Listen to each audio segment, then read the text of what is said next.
नमस्कार दोस्तों, विदेशी कंपनियों के आगमन के क्रम में पुर्तगाल खत्म हो गया था। आज हम लोग देखेंगे डच, अंग्रेज, फ्रांसीसी, जो कि यूपीपीसीएस, बीपीएससी, आरओ, एआरओ के साथ काफी इंपॉर्टेंट है अन्य एग्जाम में भी। तो सबसे पहले देखेंगे डच। डच जो थे हालैंड या नीदरलैंड के निवासी थे और सबसे पहला डच यात्री कॉर्नेलियस था। ठीक है, डचों ने पहली फैक्ट्री 1605 में मछलीपट्टनम या मुसलीपट्टनम में लगाई थी और दूसरी फैक्ट्री पुलिकट में लगाई थी। कभी कभी दूसरी फैक्ट्री पूछ लेता है, अन्यथा अधिकांश पहली फैक्ट्री पूछता है। यह काफी इंपॉर्टेंट है। डचों ने ही भारत में सबसे ज्यादा रेशम का उत्पादन किया था और रेशम चक्री उद्योग लगाए थे। यह प्रश्न है यूपीपीसीएस में पूछा हुआ प्रश्न है, यूपीपीसीएस 1997 में। और विदेशी कपड़ों को निर्यात की वस्तु बनाने का श्रेय किसे जाता है, तो वह डचों को जाता है। यह प्रश्न पूछा है यूपीपीसीएस 1995 में। और जो डच थे, इन्होंने ही सबसे पहले औद्योगिक वेतन भोगी रखे थे। ठीक, इतिहास को लाइन न बनाते हुए बिल्कुल टू द पॉइंट में समझते हैं। सबसे पहले डचों का पतन का कारण क्या था, तो वह था बेदरा का युद्ध, जो कि 1769 में लड़ा गया था अंग्रेजों और डचों के बीच में, जिससे डचों का पूरी तरह से पतन हो गया। अगला है अंग्रेज। अंग्रेज जो सबसे पहले भारत में आए थे तो वह 1597 में आए थे और पहला अंग्रेज जॉन मिल्टन था जो स्थलीय मार्ग से आया था। लेकिन समुद्री मार्ग से कौन आया, तो कैप्टन हॉकिंस।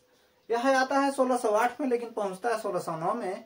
और जिस जहाज से आया था उसका नाम था रेड ड्रैगन सी और यह मुगल शासक जहांगीर के समय में आया था।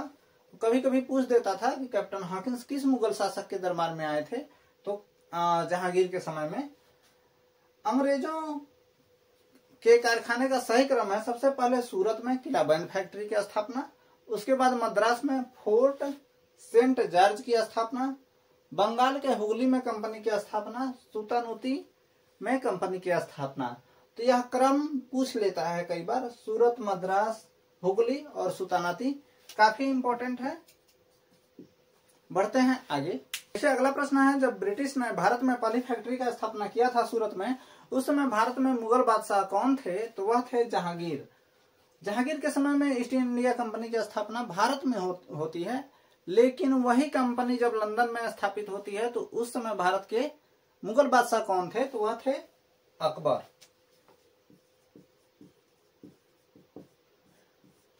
यह जहांगीर के समय में यह प्रश्न पूछा है यूपीपीसीएस 1990 में, 97 में, 93 में, 94 में, एमपीपीसीएस 97 में, 99 में, यूपीएससी यानी कि आईएएस की परीक्षा में 2001 में, 6 में, 2009 में। ठीक, लेकिन जब लंदन में जब ब्रिटिश ईस्ट इंडिया कंपनी की स्थापना होती है उस समय भारत का मुगल बादशाह कौन था, तो वह था अकबर।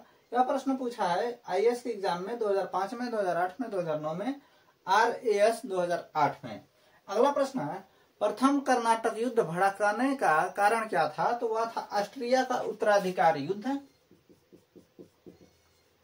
ऑस्ट्रिया का उत्तराधिकार युद्ध, यह प्रश्न पूछा है यूपीपीसीएस 2007 में, 2008 में। अगला प्रश्न है, ईस्ट इंडिया कंपनी का व्यापारिक नारा क्या था, तो भूभाग नहीं व्यापार। भूभाग नहीं व्यापार, यह प्रश्न पूछा है यूपीपीसीएस 2007 में। ईस्ट इंडिया कंपनी की स्थापना का अधिकार किसने दिया था, तो एलिजाबेथ प्रथम ने।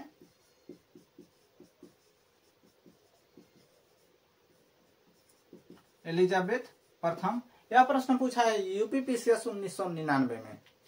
अगला प्रश्न है, 1700 में किसे मद्रास से अलग प्रेसिडेंसी बनाया गया। यह प्रश्न यूपीपीसीएस 2008 में, आरएस 2008 में यह प्रश्न पूछा गया था।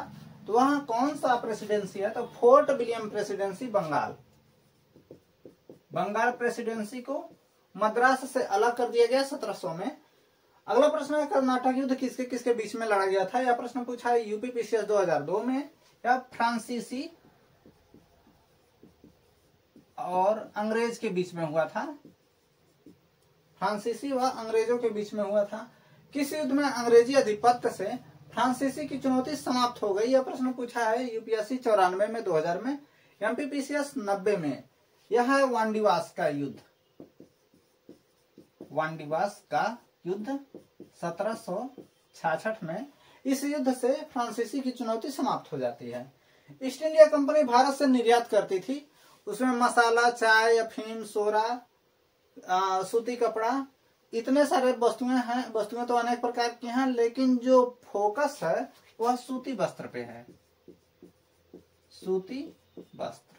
यह प्रश्न पूछा है यूपीएससी 2001 में और यूपीपीसीएस 1992 में। पुर्तगालियों के विरुद्ध अंग्रेजों के सफलता का कारण क्या था? किस कारण से अंग्रेज सफल रहे पुर्तगालियों के विरुद्ध? वह है मुगलों के साथ अच्छा संबंध। मुगलों से संबंध जो थे इनके बहुत अच्छे थे। यूपीपीसीएस 1999 में पूछा गया था। ठीक, अगला प्रश्न है, ईस्ट इंडिया कंपनी को दीवानी प्रदान की किसने की? तो शाह आलम द्वितीय ने। शाह आलम द्वितीय ने। यह प्रश्न पूछा है यूपीपीसीएस 1995 में। अगला प्रश्न 1717 में चुंगी अदा करने में किसे छूट प्रदान की गई? यह प्रश्न यूपीपीसीएस 1999 का। तो किसे की गई? अंग्रेजों को। अंग्रेजों को चुंगी अदा करने से छूट प्रदान की गई। किसके फरमान से अंग्रेजों को बंगाल में व्यापार करने की सहूलियत मिली? तो फर्रुखसियर। फर्रुखसियर ने यह फरमान दिया था, जिस फरमान के तहत अंग्रेजों को व्यापार करने की सहूलियत मिली।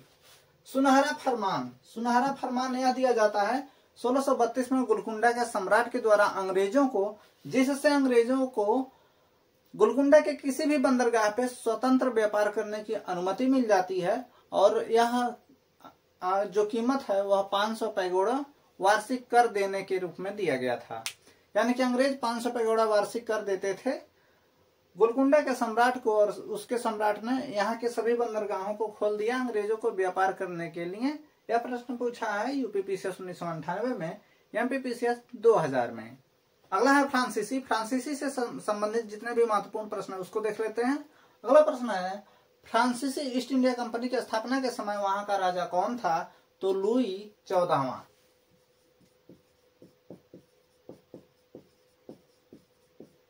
यह प्रश्न पूछा है यूपीपीसीएस 1995 में, लोअर पीसीएस 2014 में। अगला प्रश्न है, उस समय फ्रांस का पीएम कौन था? तो कोलबर्ट।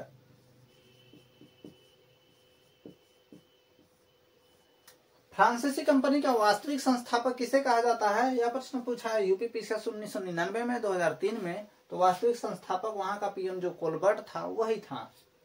पहला कारखाना क्रमशः सूरत में।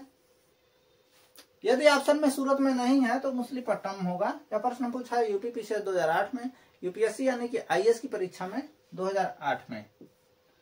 अगला प्रश्न 18वीं शताब्दी में फ्रांसीसी कंपनी की स्थिति क्या थी? यह प्रश्न पूछा है यूपीपीसीएस 1990 में, 1995 में। तो कंपनी की स्थापना सरकारी थी। अगला प्रश्न है, फ्रांसीसियों को सौंपा गया, क्या सौंपा गया? चंद्रनगर। चंद्रनगर। यह प्रश्न पूछा जाता है यूपीएससी में भी, यूपीपीसीएस में भी। नवाब शाहस्त खां को सौंपा गया था। ठीक। वांडीवास युद्ध, अभी थोड़ी देर पहले हम लोगों ने देखा था। वांडीवास युद्ध 1766 में अंग्रेजों और फ्रांसीसियों के बीच में हुआ था।